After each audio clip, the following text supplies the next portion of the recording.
It's time for another attraction spotlight, and this time we're talking about my favorite attraction. That's right, Pirates of the Caribbean. This is episode 69. I'm Sariah. I'm Aurora. And together we're just your average Disney travelers.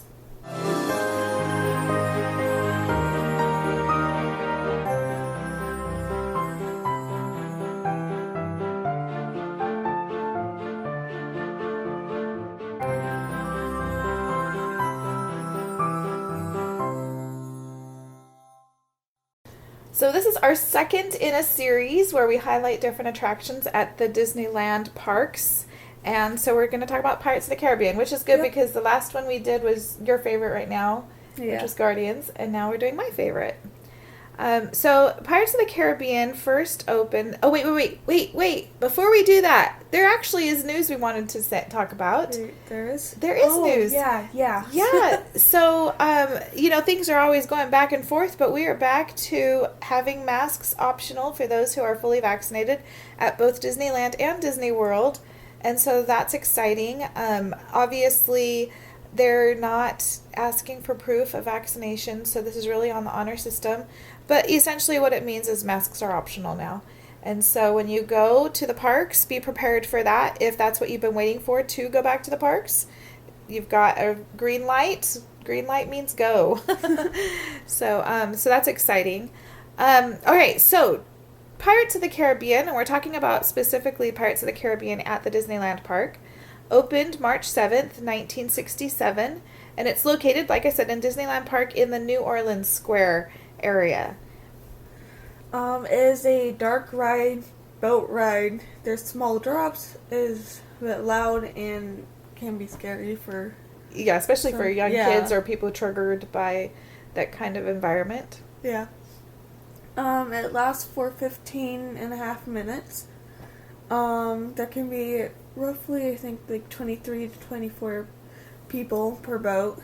Yep. There's no height restrictions. Yeah, you can take your babies on this one. Woo! You must be able to transfer from a wheelchair or an ECV.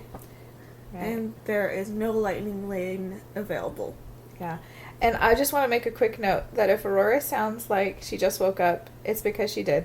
Yeah. And so her voice is not all the way here yet. And I'm also tired. Yeah. Not tired, more quiet. Yeah. So, anyways. Okay, so it sounds silly, but this ride is themed after Pirates of the Caribbean. Really? I would have never guessed. But it wasn't themed after the movies because the ride came first, actually. So, but it is themed after Pirates in the Caribbean. It is now. It is now. They wasn't. have made some adjustments. But now it is. But really, pirates in the 17th and 18th centuries, basically. And so the description reads from the website, A Pirate's Life for You. Strike your colors, your adventure begins in a shady bayou where you'll board a weathered barge, plunge down a waterfall in the dark, and float through the spectral world of Pirate's Grotto. Dead men tell no tales, but they guard their treasures for all eternity. Navigate cannon fire between a 4- and 12-gun galleon. Glide into port and behold brazen buccaneers drunk on pillaged plunder. Skulk past the well-armed lass who commands a colorful auction of villagers' goods. Sing along and as sea-roving scalawags serenade you with their classic shanty, Yo-ho, a pirate's life for me. Witness flames engulf the town and past prisoners trapped in their jail cell, doggedly trying to escape. Keep a spry eye out for sly Captain Jack Sparrow from the Pirates of the Caribbean film series as he schemes to get his hands on the spoils. If ye be seeking adventure, you've come to the proper place. I love this ride. It's so funny because I don't love the movies, and it's not that I have anything strongly against them. It's just that I just don't love the movies nearly as much as I just love that ride. I think the ride is just a bit relaxing. It is. It's you got the music's a big thing. Yeah, I like so much of music that. Yeah. Even though, again, not the topics, yo-ho, yo-ho, Pirate's Life for me isn't like what I sing normally. Like, that's not normally what I'd be drawn to, except that I just love it. I love it, love it, love it. Okay, What are some fun facts? Start us off. This was the last ride whose construction was envisioned and personally overseen by Walt Disney. Yeah, he died 3 months right before it actually opened, but he had been involved in the planning and everything. And this ride became the basis that we talked about for the Pirates of the Caribbean film series, which debuted in 2003. So, like I said, this had opened in 1967. The movies came out in 2003.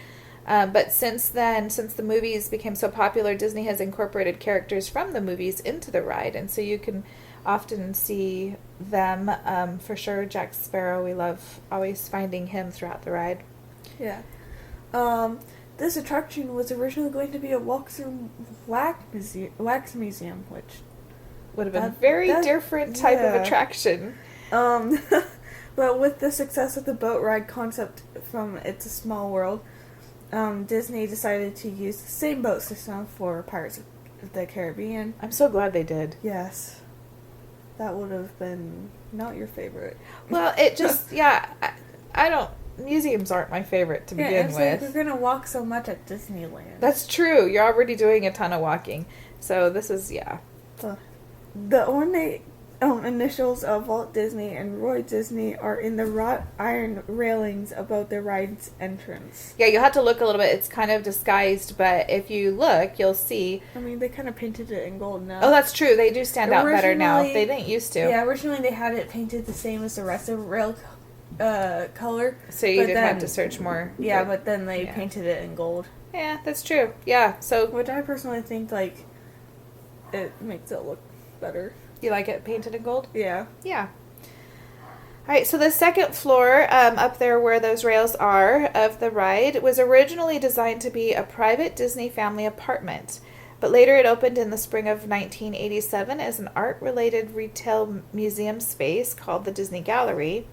And in 2007, it was replaced by the Disneyland Dream Suite, which occasionally they would have prizes, like giveaways, where people could go and stay in that Dream Suite. And for a time, it was part of the Walk in Walt Disney's, or Walt's Disneyland Footsteps tour. So I was able to go up in there at one point. But now it's been converted, and I can't remember what it's called, but it's basically a lounge for the elite. It's elite. Like high class, expensive. We're not going to get to go there. Okay. But it's, anyways, yeah, so it's not, it is still the Dream Suite, but I believe they're just using it differently now. It cost $15 million to build New Orleans Square, the home for, the home for Pirates of the Caribbean. This is equal to the amount the United States paid for the real New Orleans and the Louisiana Purchase of 1803. Isn't that incredible? Yeah. Yeah, so... Did they do that on purpose? I don't know. Like, they're just like, okay, we spent, like, $14 million so far now. Let's spend another $1 million just to make it 15. Let's just do this couple more Or things. did they set their budget first and be like, oh, yeah, that sounds like we'll be able to do it in about $15 million. That would be, poetic to do that. I don't know if it was intentional or if it just so happened. New Orleans isn't that big either. Yeah. It's like, where's all that money going to? You talking about New Orleans Square? Yeah. Well, I mean, there's you have to remember inside of New Orleans, there's all those shops. There's also Club 33. Oh, right. There's, about that one. It also includes the Haunted Mansion. Oh, right. Too. That area is part of New Orleans Square. So there's restaurants, there is quite a bit. I don't know how much. Well, yeah, I don't know. So you got 2 attractions. I don't know how much. And I'm not cost. sure also when they say to build New Orleans Square, is that to build it like initially where it was, where they had the Haunted Mansion facade built, but they hadn't actually finished the attraction, or is it to finish the attraction? It's like how much of that includes? Probably like to build it. I'm probably gonna. I think it's before it just was the initial what they had, yeah. Because it was years. Like, I don't know. And also keep in mind, $15 million back in 1967 when the Pirates of the Caribbean first opened. That's a lot of money for that and time. 15 million in 1803. Oh, well, that was the whole city, like all that land and everything. That's a little different. Okay, moving on. There are 630,000 gallons of water in the ride, and it takes 3 days to empty and refill the Bayou for renovations. Wow. Which I read there actually is going to be some renovations going on. This attraction is going to be going down closed for some refurbishments beginning, I want to say it was the middle of March, and it says it will reopen early in summer, which I hope they stick to that because we plan to go this summer and I'd like it to be reopened by then. In this attraction, there's more than 50 audio animatronic animals and birds and 75 audio animatronic pirates and villagers. So add that up. There is a lot of audio animatronics in this attraction. Yep. Inside the ride, across from the boarding area, is the Blue Bayou restaurant, made to look like the backyard dinner party of a southern plantation. Yeah, if you think about like even the Princess and the Frog, like when they have that dinner party at the beginning, right before she turns into a frog. Do you remember? The Mardi Gras? Yeah, was it Mardi Gras? Yeah, it was Mardi Gras. Was that the dinner party they were having? Yes. Oh, I didn't remember that. Anyways, I just remember the dinner party. No, it was to welcome Prince Naveen. It was. Was it? No, Mardi Gras. Yeah. Oh, they're all dressed Later up. on, well, yes, it was. They were dressed up, but it wasn't. I don't think that was part of the Mardi Gras yet. But anyways, that. Oh wait, because then there's the parade later. Yes. Okay. So, anyways, but that Mardi Gras backyard works. party, dinner party, Yeah. it does kind of have that kind of feel. But when less you're- festive. Yeah, yes. I love the Blue Bayou restaurant. It's really good. It's a little expensive though, so we kind of have to pace ourselves how often we want to go there. Usually it's a special occasion type of splurge, but it's so cool being there right by the ride, being inside the ride. It's really neat. So Lafitte's Landing, which is the boarding area where you get into the boats, is named after a pirate that played an important part of the building of America. Lafitte helped Andrew Jackson in the Battle of New Orleans. His efforts were so profound that songs have been written about the battle, and in 1959, the song The Battle of New Orleans debuted right around that time that Walt and the Imagineers were thinking about adding New Orleans Square and the Pirates of the Caribbean to Disneyland. So you can see how that influence helped that ride and that whole area, and so that landing, Lafitte's Landing, is kind of a tribute to him, a nod to his influence. Yeah. The original scenes depicted pirates chasing frightened townspeople. In 1997, Disney altered the scenes to make the pirates chase food instead of women. For example, where one pirate used to chase a scared woman, she now chases him for stealing a pie. Yeah. So they toned that down a little bit, made it a little bit more family friendly. Oh yeah. It might not be quite as accurate as the actual activities of pirates back then, but it is more family friendly. Pretty good. Well, I'm sure they also stole food, but I don't think that was Okay, all they stole. Part of the attraction contains scenes that appear to be on fire. Soon after the opening, the Anaheim fire chief thought that the attraction was really on fire. The concern created a safety measure that shuts down the fire effects should the fire alarm be activated. I thought that was super interesting. Yeah, so that if the alarm gets sounded, it shuts off the fire effects, so you can't be confused whether or not it's Which is actually really smart. It is really smart, and I'm surprised they didn't think of it before. I'm sure that they've actually implemented that in other attractions and things where there may be, fires or explosives or something now. But yeah. All right, it's estimated that approximately 400 million guests have ridden Pirates of the Caribbean since it opened in 1967. That's a lot of people. That is a lot of people. A lot of people. And we're among them. Woo! We are one of the 400 million people. Wait, if someone goes on it multiple times, does that add to I don't know how that... Are they talking about, like, individual I don't people? know. I don't know if they'd be able to figure that out. But probably it's I don't know. I imagine that they assume, they know people have gone on it multiple times. I wonder if they assume an X amount of percentage are repeat writers, or I have no idea. It didn't say, but I mean, 400 million yeah. guests have written it, or maybe there've been 400. It didn't say 400 million writers, or like rides. I don't What? know. I don't know. I don't know Oh, which way yeah. they're doing it. I don't know. So, do you have any fun or favorite memories or experiences from this attraction? I liked going on it after I actually watched the movies for the first time. Yeah, because when you first went on this ride, you hadn't seen the movies. No, it wasn't until like 1 year ago that I actually watched the movies. Dad made you sit down and watch the movies. Well, I was excited to. But you just hadn't done it before. Yeah. And so, writing it again, I was just like, oh, that's what that is. Yeah. And I was able to pinpoint things. So then the next time you wrote it, you were able to pick out Yeah. more details and understand the storyline. It was kind of weird watching the movie and being able to pick out certain things. Oh, sure. Yeah. Because, like, because, I don't know, it was kind of weird. But then the ride was more... Well, you kind of follow the pattern of the ride itself, though, because initially the ride was before the movies, so people were familiar with the ride. Yeah. And then they watched the movies, and then they were able to go back on the ride after seeing the movies.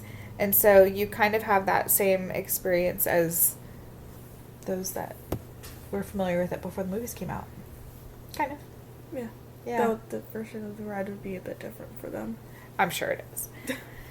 So, I've been thinking about this. I don't know that I have any specific, strong, individual experiences or anything, but I love a few things about, well, I mean, I love so much about this. But I first wanted to say, and this isn't really relating to favorite experiences or memories, but one of the things I love about this attraction is that you get so much, it's like there's so much bang for your buck. When you factor in the amount of time that you spend waiting for the ride versus how much time you spend on the ride, it is one of the best deals you can have at Disneyland. Like, it's a 15-minute ride, and that's without the boats backing up near the end. If the boats back up near the end, sometimes it's longer. Yeah. But just straight up as a ride, it's a good solid 15 minutes. And there are a lot of times our wait is that or less. Sometimes it's a little bit more, but mostly it's that or less. Give me another ride that, well, there are some. That's not the only one. There are a couple others, but most rides you're waiting. I mean, look at Peter Pan. Even if we say we would only wait in the line if it was 30 minutes or less, at 30 minutes for Peter Pan, that's less than 3 minutes. You know, the value just isn't quite as strong. Yeah. Or like, say, one of your favorites. We'll say Thunder Mountain. Thunder Mountain doesn't tend to be as long of a line as some others. So say it's a 20-minute line. But the ride itself is still, you know, I don't remember how long is Thunder Mountain. Like I don't know, probably another 2 or 3 minutes. Maybe 3 or 4 minutes. I don't know. And so, again, just the amount of time. So I just love that. I feel like it's such a value. But I have tons of memories of going on this with groups, with other people, but also just by myself, because this is one of my go-tos. If it was up to me, like if I didn't have anybody else with me or anyone else carrying what we did, and if there wasn't anything else strong on my agenda, like a new ride that had just opened up, I'd be happy to start my day at Pirates and end my day at Pirates, just because it is my favorite. Yeah. Yeah. I love that I can usually manage not to get too wet. Yep. I think there's one time I kind of got drenched. They upped the... They did up the intensity of some of those splashes. Oh yeah, like within all the of them. last year. There's been like some that are like 15 feet away, and I still got splashed. I think the last time we rode on it wasn't as bad, but man, the time when we went in June last year, man, I'm pretty sure the last wet. time we went it was the same thing. We just were lucky. Maybe we were lucky. One of the things I recall with this ride, this is the ride that taught me to embrace drops, because I liked drops, but I hadn't really gotten to the point where I would raise my hands. But now this ride was the one that kind of turned that around for me. It's not very large drops, and it's a ride I like so much that's where I got the confidence to like let go, and so that's probably the first ride I ever really did where I always had my hands up in the air. Aww. Yeah. But anyways, yeah. Oh, another thing I love, favorite memories have to do, it's not just with the ride, but also with the surrounding the ride. We've had some great encounters with Red. Oh, yeah. Either in the queue or just across from the attraction by the river. When Red has been out, she's so far every time been a great character to interact with. Yeah. We've really liked her. We are partial to redheads in our family because Aurora has red hair, and so does her big sister. We just love redheads. But so the old line of "we wants the redhead," I just missed that line, and so I still chant it usually when we get to that part. Even though Red is now a pirate herself, instead of being a woman auctioned off, she is a woman auctioning off goods, and she's taking control of her environment and situation. But anyways, yeah, so I like that. Another fun thing we have not experienced, we have not had the real Captain Jack Sparrow appear when we were there. Oh, yeah. Johnny Depp occasionally Does he still do that? Yes, in fact, I don't know if What? I told you this. I don't know if it was the last time or the time before, when your aunt and uncle were at Disneyland, he was there. What? They were looking they were like, wow, that's a really good Captain Jack Sparrow. And then someone told them, they're like, that's because that's the real Captain Jack Sparrow. Was that the end where he's sitting? No, he was actually on the balcony above the queue, greeting guests, just like where we've often seen him or Red. But it was Johnny Depp. So he still does that. It's not a myth or a tale that people tell. He, honest to goodness, will come and surprise guests dressed as Captain Jack Sparrow at the attraction, whether it's waiting outside in the queue or sometimes he will show up in the ride. Yeah. And come out in part of the scenes. So, yeah. So, always keep your eyes open and pay attention when you're, especially in that area. Look at the Captain Jack's, if you see any characters, really pay close attention, because if they look real close to the original, it could very well be. Yeah. Which is exciting and fun. So that's, I think, something that's a little bit unique. You don't see that in very many other characters anywhere in the parks. I mean, where else could you? So, yeah, that's really fun. But anyways, all right. Well, we just love this attraction. Aurora, you love it too, right? Yes. This is one of those that is among most people's favorites. Maybe not everybody, but most people. It's a pretty easy for whatever age range. Even, I mean, some little kids could get a little frightened, but it's not excessive. So it's really... I think I've always liked it. Yeah, and your cousins have too, I've noticed, even at young ages. Yeah, and well, they're so also all kind of more into thrill. That's true, they do like that. I also got traumatized. But this isn't the type of ride that would traumatize you. Yeah. So, anyways. I don't know what it would have been like if I didn't. Yeah, anyways. Yeah, it's a good one. Yeah. So, if you haven't ridden it yet, make sure you try it sometime. Yes. Get over there. It's not a very long wait. It's a really good long ride. So, and that's it for this week. Thanks for tuning in, and we will chat with you next week. See you.